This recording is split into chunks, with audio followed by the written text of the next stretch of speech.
All right, assalamu alaikum everyone. This is Mariam Hussein again with Imana. So nice to see everyone here and have people join in and inshallah learn in this important topic. So Bismillahirrahmanirrahim. So again, thanks everyone for joining. I hope inshallah this is a very educational topic for everyone and a lot of questions. And feel free to reach out with any questions if people want more clarification. So it's just to start off with, this is a hard time for everybody, let alone flu, but just want to recognize that our thoughts and prayers are with everybody that are suffering around the world right now. As everyone knows, Amanda actively fundraises as well too. So we have an active fundraising project for breast milk and breastfeeding for women who aren't able to do that in Gaza right now. So if people want to check that out, we constantly have different trips going abroad. So to Yemen, Jordan, Syria, Rohingya, and for the Rohingya people in Bangladesh. So definitely check out our volunteer site if anybody's interested. And this is such a important, obviously being living here and recognizing the needs of our community that knowing that infectious disease issues, especially in the wintertime, are obviously an important topic and trying to keep people healthy so that you can help other people. And so, inshallah, that'll be the basis, hopefully, of this webinar. So, we're really fortunate to have Dr. Uzma Syed join us again. If you guys may remember, she did an amazing job helping us during the COVID pandemic, which seems forever ago now, but gave a lot of help for that. So just as a quick refresher, she's a board certified infectious disease specialist and partner at South Shore Infectious Disease. She's also the chair of the COVID-19 task force and really much so doing amazing work. She's the director of antimicrobial stewardship at the Center of Excellence at Good Samaritan Medical Center. And again, she was just a huge instrumental force with the National Muslim COVID-19 task force. I could go on and on, but then we won't be able to focus on the actual topic. So, just some real quick things. So, I'm always happy and willing to hear updates and learn from you as well. But I was doing just a quick thing about flu, at least since the t season technically started, and the most recent updates from the CDC. I know there's a lot of controversy around the CDC sometimes, but they still do a good job with surveillance. So, just so everyone knows. And it's been up to like 5 million, at least, that's suspected of cases of flu. And then there have been at least like half of that about medical visits to a physician or the hospital, up to 60,000 hospitalizations and even up to 6,000 deaths so far from flu. And the season's not even done yet. So I guess with that primer, just looking forward to learning from you and talking with you about that. So please take it away. Thanks, Dr. Osma. Thank you so much, Miriam. Assalamu alaikum, everyone. Delighted to be here again. Just going to share some background and just some clinical pearls and just things that you need to look for.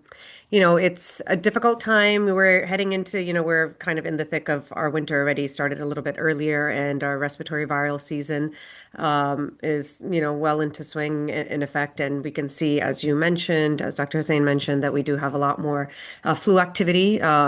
Nationwide. So I think it's really important. The thing that's a little bit alarming is that from previous years that we've had a respiratory viral season, our immunization numbers have dropped drastically. So that's something to really be aware of. And I think it's really important, even though many of us are in healthcare, it's really our responsibility to, promote good health and well-being. I mean, that's what we're in this industry, in this field for. And I think it starts with having that trust, in healthcare providers where you're the reliable source of information. So at a time when people don't know where to go, I think it's really important that we continue to advocate for safe and effective vaccines, such as the influenza vaccine that's been around for a long time, and it really helps save a lot of lives and prevent, bad outcomes. So I'm just going to share my screen here. Let's get started. So, I wanted to just talk about influenza, and I think it's an important topic. It's a very timely topic because a lot of times many of us, whether in healthcare or in the community, just think that, it's just a simple flu and nothing really to worry about when in fact there's so many unfortunate downstream consequences of having influenza. So, this is something that we really should take seriously and make sure we're aware of that and provide the right resources and services for our patients, for our family members, and for community members at large. So some of the things we're going to review today, we're going to go over I'll just go very briefly through some epidemiology, pathophys, complications of influenza, secondary infections, explore the intersection of influenza and antimicrobial resistance, a growing public health threat and concern, review some of the diagnostic challenges and stewardship strategies that we have, and look at some of the current vaccines, antiviral treatments, as well as discuss some infection prevention measures. So overview of influenza, most of us know that it is an acute respiratory illness caused by influenza A and B most commonly. Annual seasonal epidemics are prevalent with significant morbidity and mortality. As Dr. Hussein was just mentioning, we do have some data from the CDC which shows that we're already hitting some significant numbers of cases and hospitalizations. We know that we have high risk groups, and these are usually the two extremes of age. You can have the elderly and the really young pediatric population that are more at risk. And we know that people who are pregnant are at increased risk of complications, those who are immunocompromised, those with chronic conditions, especially when they're not well maintained, have higher risk and worse outcomes. And we know that when you have this seasonal variation or just a burden of disease, such as the respiratory illnesses and the complications that you have significant burden on healthcare system. And then that's when you start seeing strain when you have overwhelming of the healthcare system with significant number of patients that are coming in with symptoms.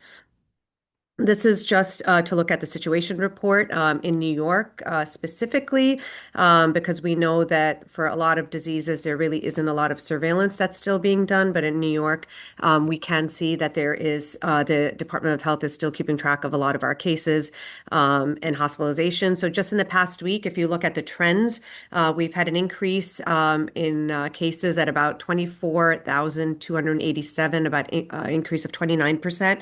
And our hospitalizations have really jumped up to an alarming 75% increase just from the prior week. So you can see that there's a sharp increase in cases. And if you look at the graph here on the right side, this is really looking at the COVID-19 cases that are, pretty much plateaued, declining and plateaued. RSV cases that are going up slightly, but look at the sharp incline of influenza activity. I mean, it's a really steep curve that we're looking at for cases and for hospitalization just on a weekly basis. And then when we compare year to year, basically between the cases of influenza and hospitalizations between 2024-25 year and 2025-26 year, we can see here that in the past year, we did have our peak of influenza and then the downtrend, but you can see how we've already started peaking earlier than last year. And we also are seeing a little bit more sharp incline, of our cases and our hospitalizations. So we are predicting that it's going to be a little bit more intense influenza season this year. And that's something that's really important for all of us to know how to stay safe this winter season and how to stay healthy. And again, just looking at the percent, positivity of cases reported by the CDC, as Dr. Hussein was mentioning before, the cases are continuing to rise, significant increase. And we're going to continue to see flu activity throughout the next several months. If we look at the impact of influenza, just in the 2023-2024 year, we can see that there was significant morbidity and mortality. There was 40 million reported illnesses, 18 million medical visits, and about 470,000 hospitalizations and 28,000 deaths. So unfortunately, these numbers are not minor. They're not something that can be ignored. It's pretty serious. And as I mentioned before, that we are really having declining vaccination rates and immunization rates. And so it is a little bit alarming when we're heading into influenza season to be seeing this trend already and those sharp increased peaks happening already where we're expecting that we're going to have a really intense influenza season. Now, if we look at exactly what's happening with influenza, the most cases that we have are from influenza A, H3N2. And recently, you may have heard in the news quite a bit of discussion about a new variant that's there for influenza A. And this is, for all intensive purposes, for us to just refer to it as subclade K. This is a new variant that's there. This is something that we see year to year, we see seasonal variation of influenza, which is why we have new annual immunizations and vaccinations for influenza, and this is referred to as a antigenic drift. So the subclade K that has emerged is actually a little bit different, has a few more mutations, and we are anticipating that there is going to be a vaccine mismatch because this, in fact, was not there when the vaccine was put together with the four different strains. However, there is similarities to the prior influenza strains that we were looking at, and even with the vaccine mismatch, we are seeing really good data that's showing that there is going to be some protection and some benefit of having some vaccination status as opposed to not having any, and especially in the pediatric population, in early data from different regions that have already, especially in the southern hemisphere, where we've seen influenza spiking already earlier. We can see that there is about 75% efficacy in pediatric populations. So this is really, really reassuring. It obviously drops a little bit more when you look at the adult population. It's down to about 30 to 40%. But if you look at that and you just think about having no protection from no immunization versus having at least 30 to 40% increased chance of not having severe outcome or severe illness or worse outcome needing hospitalization or mortality, that's pretty good. So still, even if there's a vaccine mismatch, vaccination is still recommended and is still shown to be beneficial because you will still have that safety of preventing worse outcomes, the severe illness and the hospitalizations. And again, the thing that's really important for us to know is that even though this is a new subclade that we're looking at, it doesn't necessarily mean that it's going to be more severe illness or worse outcome. However, because we are at a baseline of declining immunization rates in the community on top of having a new variant, we probably are set up to have a really bad influenza season with more hospitalizations, more illnesses, more hospitalizations, just because of the fact that we're already starting off with decreased immunization status for so many people in the country and in the world. Roughly, you can see like 20 to 30,000 deaths per year. Globally, this is what we're looking at. Just till October, we had significant cases, as I mentioned before, in the UK and Japan. We were seeing significant, and Australia, significant cases that have already peaked and significant burden of infection and hospitalizations as well. And now we can see in the Northern Hemisphere that we are all starting to be hit with, our influenza cases and percent positivity is continuing to climb. So if we look at the pathophys of influenza, just some basics to go over is, usually you have the viral entry into the respiratory epithelium. You have the innate immune activation and cytokine response that ensues. Then after that, you can have epithelial damage and impaired mucociliary clearance. And then, of course, unfortunately, you have predisposition to secondary bacterial infections. And some of the most common bacterial infections that we see in patients that have had influenza are due to pathogens such as strep pneumo, staph aureus, including MRSA, as well as H flu. Really, there's increased bacterial adherence, which leads to this pathophys and this sort of mechanism. And one thing that I did want to mention, going back to the subclade K that I was talking about just previously, is that another thing to really note is that although there is a new variant, it does not look like there's going to be any effect on the antivirals. It would still be effective, and they are effective. So that's why it's really important that if you do have symptoms, that you do get diagnosed and that you get treated in a timely fashion because the medications are still there and available to really make your illness more mild, to help you get over the illness quicker and recover and secondarily not infect other people that may be in your household that are immunocompromised or people that you interact with that are high risk, whether it be the pediatric population or infants or newborns. Going back to clinical presentation, usually you can have abrupt onset of fever, myalgias, headache, fatigue, cough, sore throat. The GI symptoms are more common in the younger population, in the pediatrics usually, and complications can occur even after initial improvement in symptoms. So this is something that's also very important to note that even if you've gotten over the initial illness, you can still have the secondary complications. So that's why preventative care is so important. That's why immunizations are so important, and maintenance of chronic conditions is so important. Incubation and transmission. Transmission is with large droplets and small aerosols. Usually the incubation is about 1 to 4 days with an average of 2 days most commonly. And in immunocompetent hosts, viral shedding can occur just before the onset of symptoms, usually about a day or so before, peaks at about, 1 to 2 days after the acute onset of illness. And then you can still be essentially contagious during this infectious period. So that's why we have isolation precautions and measures in place. So when we say whether it's in a hospital setting, whether it's for school, going back to school, or in a scenario where you might be around somebody who's immunocompromised, when you're talking about how long can you be infectious for, you really need to take those precautions, those standard precautions, whether it's mask wearing, having that distance and staying home when you have a fever. It's really just 7 days after the onset of illness, or at least 24 hours after the resolution of respiratory symptoms and you're afebrile. Now, this um, window of being afebrile obviously precludes use of any type of antipyretic. So you want to make sure that the fever has essentially gone without the use of these medications. Some of the complications that we see very commonly, obviously, people come in with influenza-like illness, get diagnosed, and then they have a viral pneumonia. This can be a very common scenario. Sometimes, we're just so used to seeing and treating bacterial pneumonias that we don't realize that this, in fact, is a complication of a viral illness as well.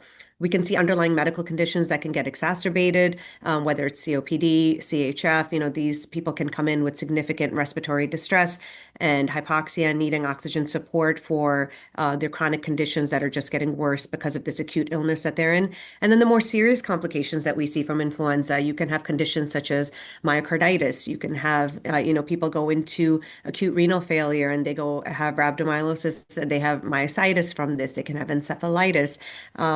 You have a whole spectrum of conditions that can develop and pretty serious complications from this. Not to mention in the acute scenario, you can also have sepsis due to a viral infection. So something that is not talked about very, very frequently, but viral sepsis is very common, can be seen with influenza or other viruses. We saw it during the pandemic with COVID-19.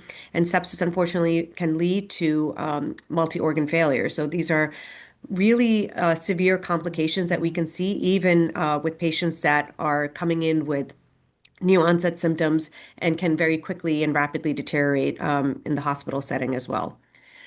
Another complication that we see commonly is secondary bacterial infections. And this we talked about briefly before when there is increased epithelial injury and you have immune dysregulation. So people are more predisposed to getting bacterial infections. And usually this happens about 3 to 7 days after initial influenza symptoms start or from the illness.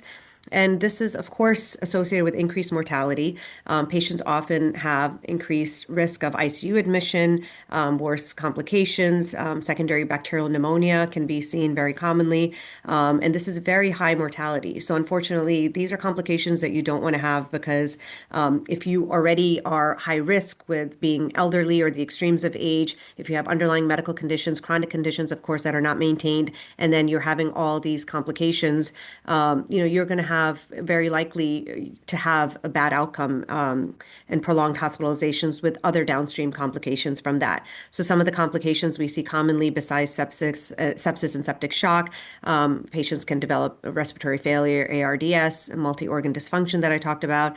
And this is the major contributor to influenza-related deaths, unfortunately. We mentioned before some of the common bacterial pathogens that we see very commonly, and this is really important for us to target our antimicrobial therapy towards these pathogens.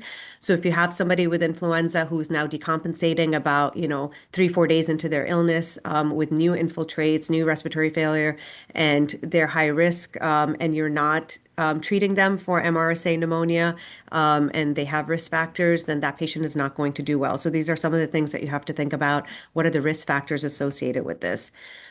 Now, sepsis, I mentioned briefly, is a complication, unfortunately, that we can see with influenza, and viral sepsis is something that is under-recognized and undertreated. And secondary bacterial infections can also amplify these risk factors for sepsis. Unfortunately, delayed recognition can lead to worse outcomes. And that's why it's really important that we always encourage our patients to seek medical care when you're not feeling well. It's really important to get tested and to get treated in a timely fashion because you can have better outcomes if you intervene in a timely fashion. So that's why early antivirals and appropriate antimicrobials, antibiotics, when when needed for secondary bacterial infections are really key and really critical at sepsis management and prevention. Now, the other side of the coin is influenza and the rates of antimicrobial resistance that we can see. So, unfortunately, this is something that does happen very frequently.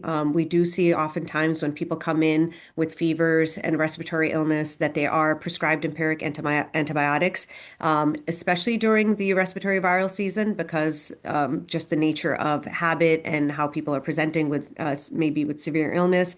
And many times prescriptions are given even without confirmatory testing being done. So that's why it's really, really important. We have testing, we have very easy methods of diagnosing influenza, and we should make sure that we're doing that, as well as if we are concerned about any type of bacterial, superimposed bacterial pneumonia, that we should be properly evaluating our patients and diagnosing and treating them in a proper fashion, because empirically prescribing antibiotics for a viral infection is just going to drive antimicrobial resistance even further and lead to this crisis that we're in right now. We have significant public health threat right now with antimicrobial resistance driving a really grim scenario globally and nationally.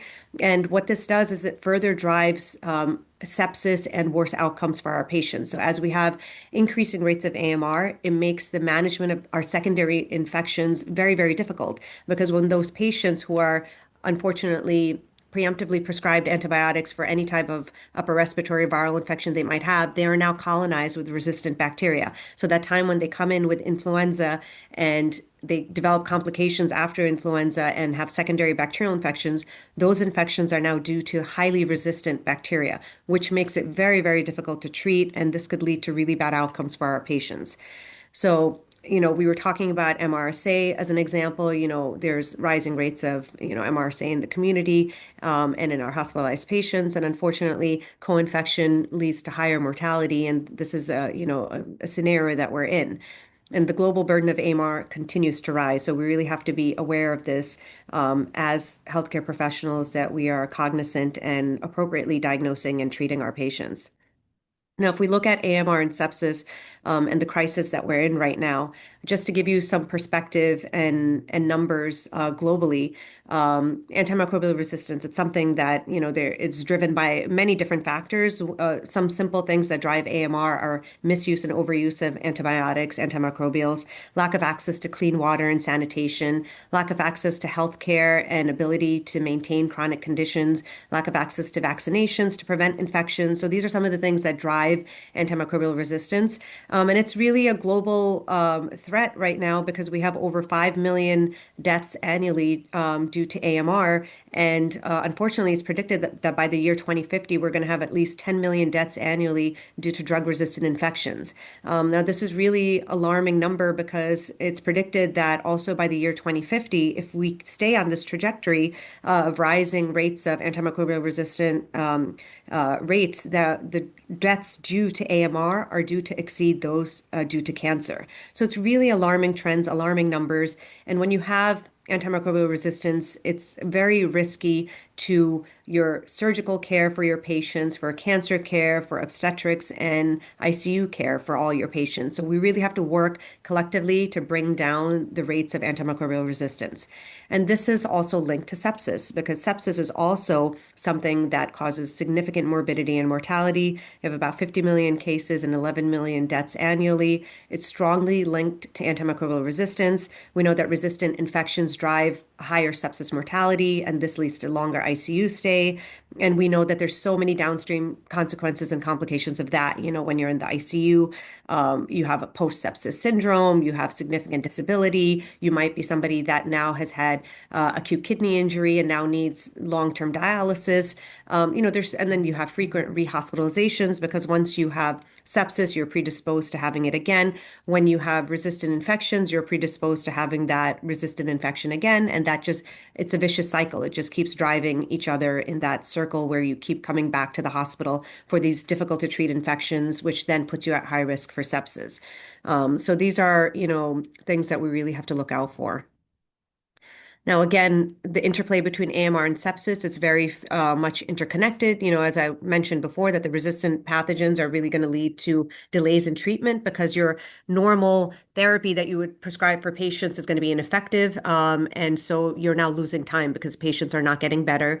And they, in fact, are getting worse because now they have resistant pathogens. So now you have higher risk of sepsis. And unfortunately, when patients are presenting with sepsis, you are prescribing more broad antimicrobials and antibiotics, and this can again give you more AMR selection pressure. So when you treat the sepsis, I think the strategies for this are very, very important that you have really good stewardship to work on de-escalation to make sure that you're adequately treating bacterial infections, viral infections, and limiting the use of broad and overuse of antimicrobials. And again, if you don't have good infection prevention systems, then you're again at risk of driving this whole pathway, which is going to lead to worse outcomes. Now, what happened with COVID-19 when we look at our global and national AMR and sepsis data? This chart on the left just shows you what happened with resistant pathogens and basically the increasing rates of resistance that we were seeing, that we continue to see. And these are, the different types of infections that we have and how much resistance there is from commonly prescribed antibiotics and antimicrobials, whether it's bloodstream infections or lower respiratory infections. And when you look at the global data and you look at the deaths due to these syndromes, we can see that 4.71 million deaths due to resistant infections and about 21 million deaths due to sepsis. So, all of this is interconnected and it's really important that we focus on these measures. So when we're talking about what happened in COVID-19 and why, some of these things got accelerated when we talk about AMR and sepsis and what happened, it's because there was so much diverting of diagnostic and stewardship resources. I know it seems like ages ago and years ago and it's something horrible that we all lived through, but we saw in real time how our focus was just on the acute presentation and everything else went to the back burner where we weren't really practicing our good measures of stewardship.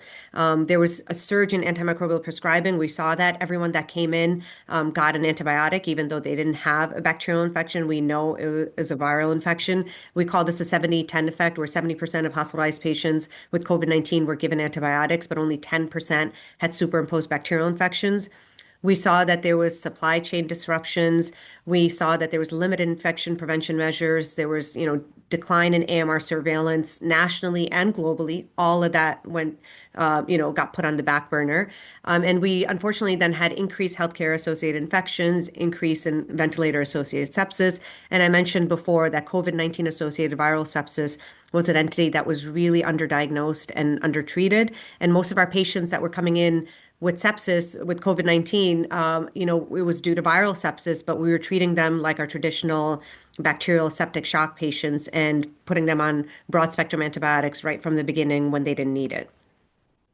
Now, the global data that was just released in fall November of 2025 is giving you an update on what's happening with the resistance of bacteria globally, and it's really alarming. The rising rates of drug resistance. 1 in 6 cases of bacterial infections were resistant in 2023, and over 40% of the pathogen antibiotic combinations. Most affected infections were due to urinary tract infections and bloodstream infections, where 1 in 6 showed the highest rates of resistance. And regionally, we saw significant amount of drug-resistant infections in Southeast Asia and Eastern Mediterranean, where 1 in 3 reported infections was drug resistant. And in the African continent, we saw 1 in 5 infections was drug resistant. So we can see significant healthcare disparities, not just nationally, but globally. Now, this is the most comprehensive data that we've had up till now, where we had 23 million infections were evaluated with resistance to 22 different antibiotics. These are, the most common types of infections caused by 8 common bacterial pathogens. And what's important to know is that the countries that were participating in this data went up significantly from 25 in only 25 countries in 2016 to 104 in 2023. So we have a good amount of data now, which is showing alarming rates of antimicrobial resistance, drug-resistant pathogens, which are climbing. So something for us to all be aware of. So how do we do this the right way? So when we have patients with influenza, especially now in the respiratory viral season, we need to really focus on good stewardship. It's important for us to distinguish between viral versus bacterial infection and pneumonia. We have to make sure that we use all the tools that we have, whether it's biomarkers, clinical presentation, trending, their blood work and their hemodynamics, everything like that to really make sure that we're having early recognition and early treatment. We want to initiate antivirals, as soon as possible because we know that it it decreases mortality, improves outcomes for our patients. And we want to avoid routine antibiotics for uncomplicated influenza, especially as outpatient scenario. And then always stewardship is so important. We want to discontinue antibiotics when we've ruled out bacterial infection.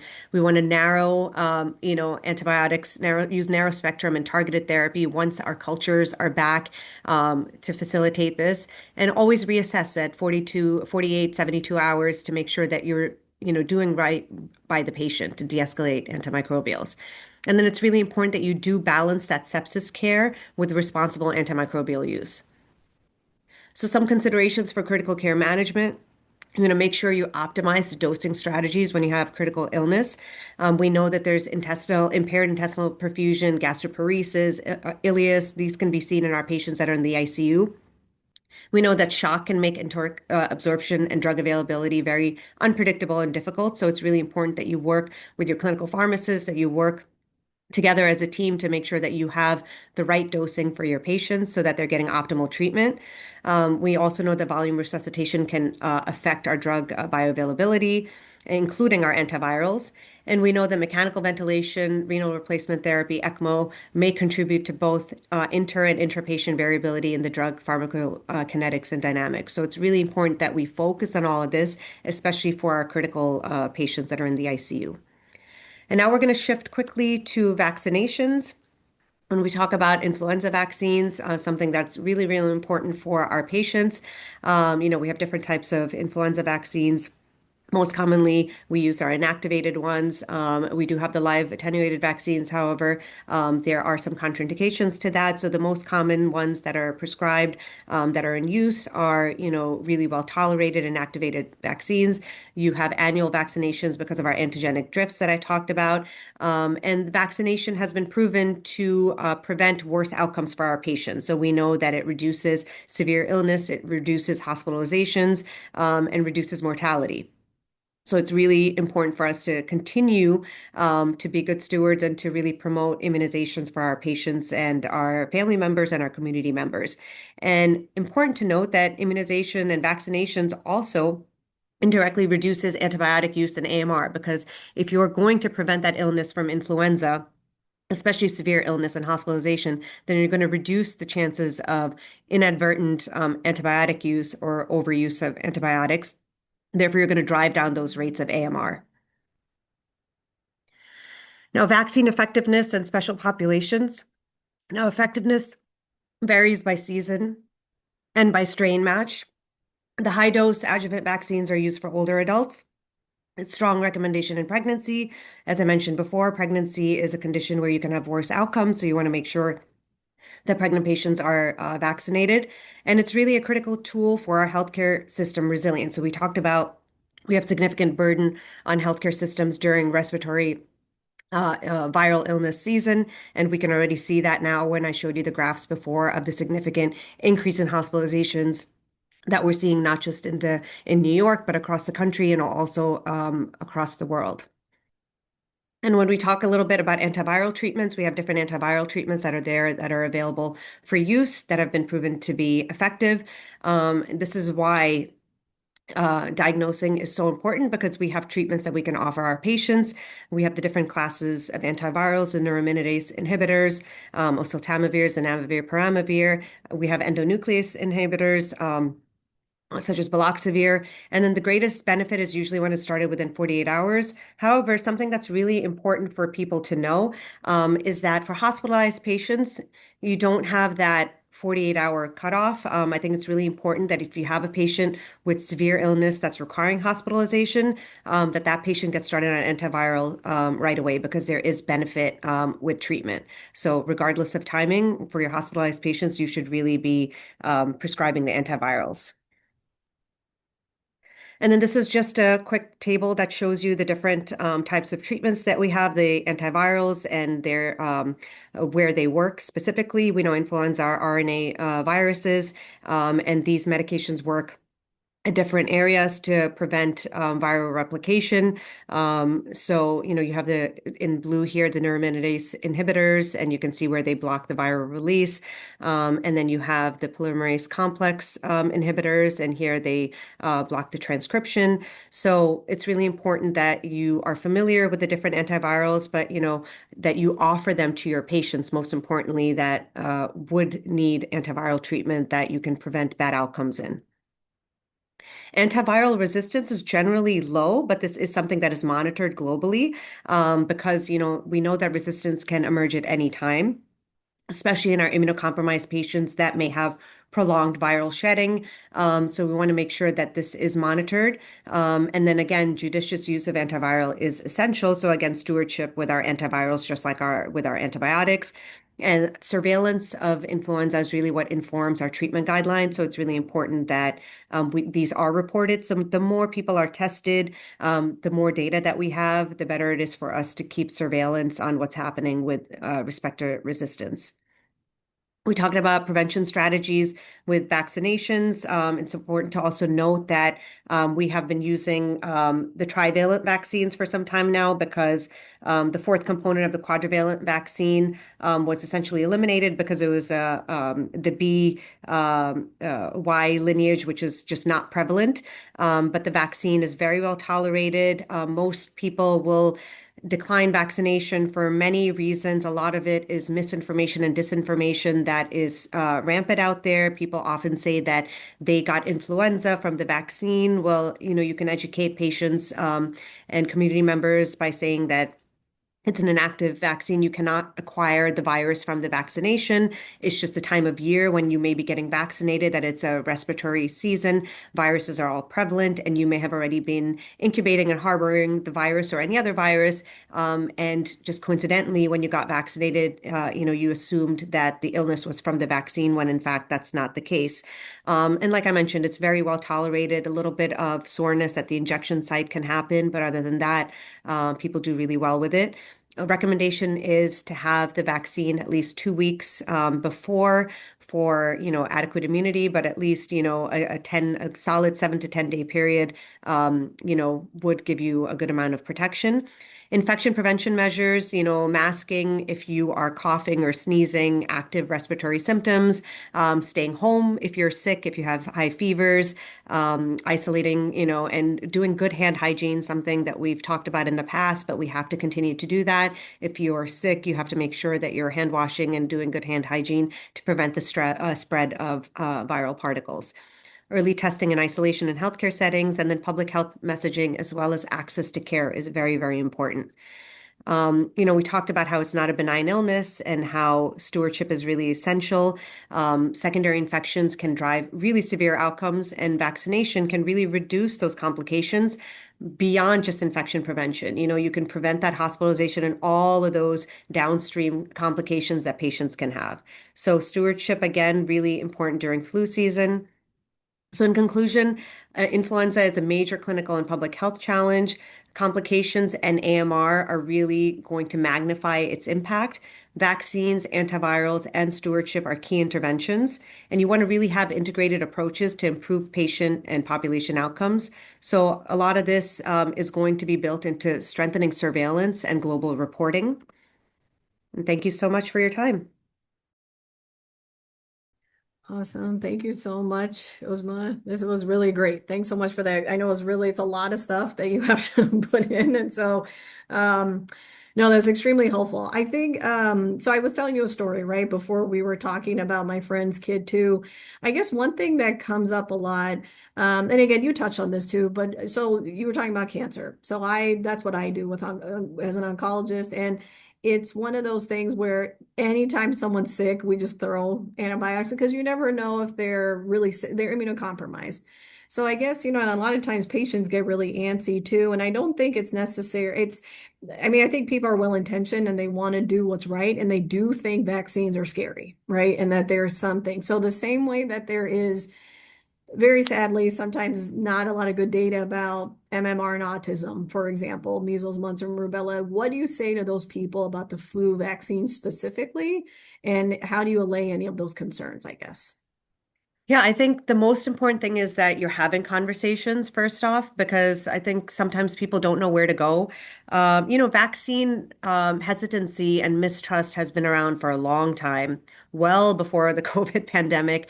Unfortunately, it really got amplified because, in general, public health sort of, got utilized for political gain. And so a lot of vaccine misinformation and disinformation was just, used for ulterior motives. And unfortunately, bad information continues to spread. Misinformation, disinformation spreads much faster than accurate information. And that continues, right? That it doesn't stop. So it's really important that you have those conversations when you have that opportunity because, we are at the forefront. So we have that ability to engage with patients and tell them that this is actually safe and this is the appropriate information. And patients are looking to us as trusted, messengers and basically they have rapport with their caretakers, with their physicians. So it's really up to us whether, whatever capacity we have in the healthcare system, we should really be those ambassadors to promote good health and well-being for our patients. So influenza vaccine, it's very simple. I tell, my patients, like a lot of them, or even, other community members or some healthcare workers who may be hesitant, it's a vaccine that's been around for a long time, since, a very long time now. It's well tolerated. There's so much research and studies done on it. There's really little, downside of being immunized when you know that it can prevent a bad outcome from the virus. I think most people just think that it's just the flu and it's not that big of a deal. Why do I need to get a vaccine for something that's just a common cold when we know that influenza is a little bit more severe than a common upper respiratory virus? And, when you explain that to people who may not be familiar with that, it becomes a little bit easier. And especially if you have somebody who's high risk, if you just have those conversations with them that this is a vaccine that's given all the time that everybody people take. I have so many patients that take this, do well. I have so many, family members that take this. I have, X, Y, and Z. You have to sort of relate it to them and then also tell them, what are the complications that they can have if they don't get immunized and how, they may be taking all the right precautions and being careful, but they can't control the environment around them. For your patients who are immunocompromised, they're such high risk and they'll take all the precautions, they'll mask, they'll go, but they can't stop living. They have to be out in public. They have to be, in public spaces, where in winter everybody's in crowded small spaces. There's a lot of exposure. And, the average person may have a milder illness and not get hospitalized, but someone else may have a worse outcome. So, when these vaccines are readily available, have been around for a long time and well tolerated, we have to just, continue to have build that faith in science, that people trust science and trust the data that we have to show that these are, safe and effective vaccines that have been around, and they're going to be protective. Even if they're not going to prevent. That's the other thing too, is people think that it's going to prevent influenza and then they say, oh, I still got the flu even though I got the flu shot last year. Why do I bother taking it? You have to also have that conversation with them that this doesn't, many of our vaccines don't prevent the illness, but what happens is when they started developing these vaccines, MMR, for example, all these communicable diseases, we had mass vaccination campaigns and we got so much of the virus from circulating in the community down to such a low level that we were able to eradicate so many diseases. We haven't seen so many different diseases, infectious diseases for decades because we've had, so much remarkable science. So with influenza, the vaccine doesn't prevent the illness, but, if you get it, it's going to be much milder. You're not going to be as sick and you may not need to be hospitalized. Even if you feel sick and crummy, it would have been worse if you didn't have the vaccine where you may have ended up in the hospital. So I think that's something that patients also need to know, that the vaccine is not going to prevent, but it's not going to prevent the illness, but it'll make it milder. And if you do get sick despite getting the vaccine, you should still get tested. You should still, see if you're a candidate for antivirals, and you should still take all the right precautions so that you don't, give it to someone else who could be less fortunate and end up in the hospital and not do well. Those are fantastic points. Yeah, thanks for going into that. So we actually have two questions from our Facebook audience, which is great. So first question is, when do you specifically choose Zofluza or Baloxavir instead of Tamiflu, or vice versa? Yeah, I think so. There is data on all the drugs, but we have the most data with Tamiflu, oseltamivir. So we really like to use that as a first line, especially for severe illness. With the best data is with the neuraminidase inhibitors. So we want to really use that, the oseltamivir, if in really rare circumstances we're not able to give oral medications or it's not getting absorbed, then we have that IV peramivir.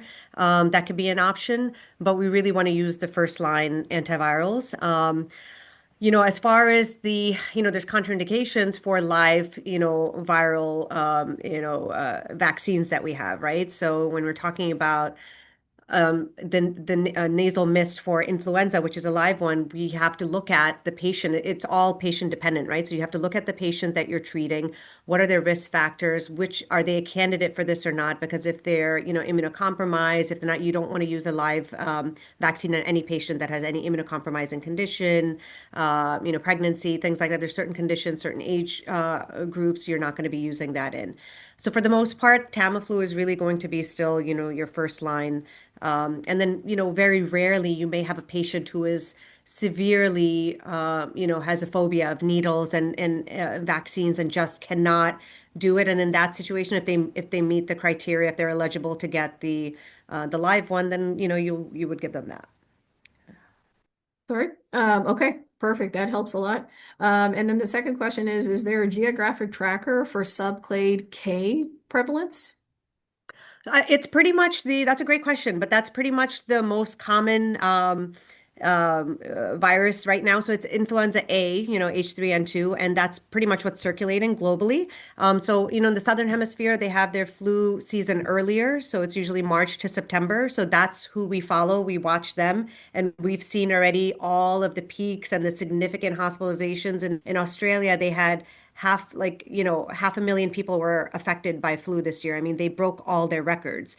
In the UK and Japan, significant amount of flu this year. So we knew, already, and that's where we got our data from. That's how we know that the subclade K is there. And that's where we have the data from the vaccinations as well as, the antivirals and all of those things. So, and all of, the influenza so far that has been detected in the US is influenza A, and it's all going to be pretty much the same because that's what's prevalent right now. Perfect. Okay. I don't see anything else just yet. So one thing, so off of that too, right? So if you could clarify this just in case if any, so I'm a complete novice to this. So subclade, is that technique, you had mentioned this, sorry, but is it more a variant or a specific subtype of one of the variants? So there's been a mutation in the virus, which happens, all the time. We get the antigenic drifts, which is why we have new influenza vaccines every year, because that's a very common thing. That's very different from the antigenic shift, which is when the virus mixes with, when it goes between, so you have the bird strain, you have a strain from avian that mixes with this one and that one, and then that gives you something completely new that leads to like pandemic potential, right? That's very different. This is a more common scenario that happens yearly, but this one is a little bit, has a few more mutations and it's a new subclade. The reason that, that along with the low immunization status, is why we think that there's so much burden, of influenza this year and why we're going to probably see a higher, impact where we will see more severe illness and more hospitalization just because of those factors. Yeah, yeah, but so speaking of that then, is there a specific place, website besides Imana that you would recommend people to go to that is verified information about this? I know there's a lot of controversy about CDC and dropping things. Are they still recommended? What's your go-to? Yeah, I mean, it's really unfortunate. Because like I mentioned before, there's, it's science has become politicized, unfortunately. So, we see the pendulum swinging all the time. So it's really hard. And we want people to have accurate and reliable information, as you mentioned. So Imana is a great trusted resource. I would say definitely, the Infectious Diseases Society of America, when you're talking about vaccinations and especially pediatrics, you want to go to American Academy of Pediatrics. You want to go to all these national reputable societies, medical societies that are still, trusting science and backing everything by evidence-based data. And we have tons of research and lots of data to support, all these immunization practices that we've had for years. And so you want to go to sites like that. And then even World Health Organization is a great resource. You can get a lot of information from there. Okay. No, thanks for that. Just a couple, I know just to make sure we respect everybody's time too, but I think just two other questions that could be really important is that so with you had mentioned COVID and then RSV too. I hear from a lot of people at work as well, like kind of this trifecta. Is there any downside safety risk of doing all three at the same time or around the same time, especially if you're older? Yeah, so they're, pretty well tolerated vaccines, and they have been given together many times. There's really no contraindication.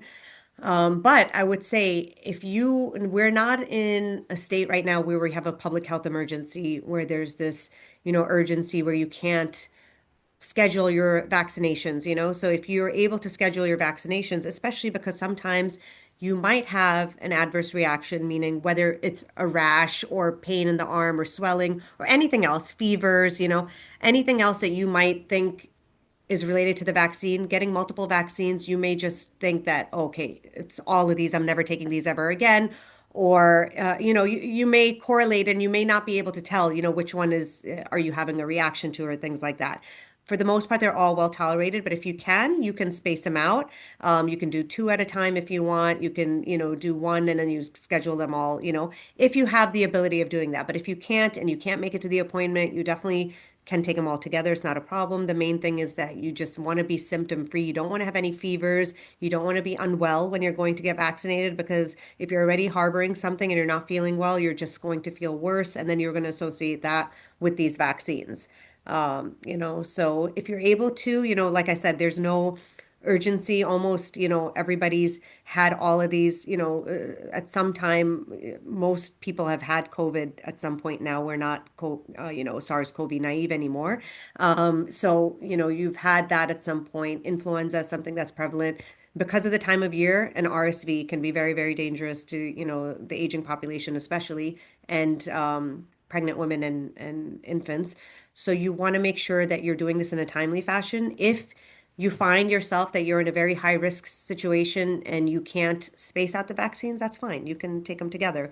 But if you're able to space it out so that you have the peace of mind and you're also not, turning something down in the future because you think, it was a problem when it wasn't. No, that's awesome. And then one other one is so again, not to get political about this, but obviously keeping evidence-based, but with hepatitis B, I know this is a little bit outside of the scope for flu, but one of the things that I've heard come up as well too is that if they're dropping hepatitis B, let's say from the infant recommendation, I know there's a lot of opinions about that. Does that mean does that suggest that there's more evidence that there's something wrong with vaccines? Again, not to get a political thing, but from a scientific standpoint, is there anything wrong with vaccines that could translate to something being wrong with flu vaccines? Or is this something not necessarily scientific at that point in terms of safety?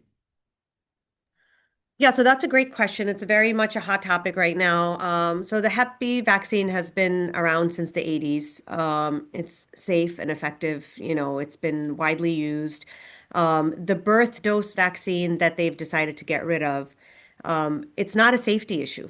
It's not a safety issue. It's really the reason why that was enacted was to really capture those infants that unfortunately would be missed through the healthcare system because they don't have, we don't have that universal healthcare, right? That Europeans may have where every single person is accounted for every single time from birth on, where they would have all their immunizations. There are people after birth, children that fall through the cracks and don't come back because of various situations, whether it be access to healthcare or whatever situation may be, and may not have access to that vaccination. So that vaccine, the birth dose, has been very effective. It's prevented at least like 1,500, 2,000, Hep B infections yearly, at least 500 or so around that amount of deaths a year. I mean, and then, hepatitis is very, very fatal. Like, so if a child acquires hepatitis, essentially there's 70 to 90% chance of mortality. very, very early, and it's a really bad prognosis.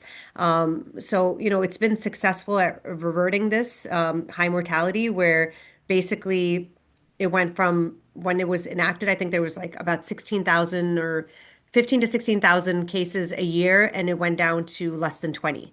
So we've been able to really sort of eradicate this Oh, problem in yeah. infants. And the reason why it's so important also that birth dose is because of the false positives. I mean, you say the argument is that there's maternal screening and, you can catch Hep B so that you know whether or not you need to give the immunization or not. Well, there is a possibility of false negative test results. And then there's also a window period between when you're testing the mother and there's delivery of the child where, there could still be, the mother could turn positive and you could still have, contraction of that virus. And then there's also the fact that once that baby goes home, there's still a risk from household members and other because the virus can be on surfaces for about a week or so, and so that baby can then contract it. They have no protection from coming home from the hospital. So it's really not a problem with the vaccine. It's safe and effective, and in fact we've been able to protect so many babies and prevent this horrible illness and really bad outcome and mortality.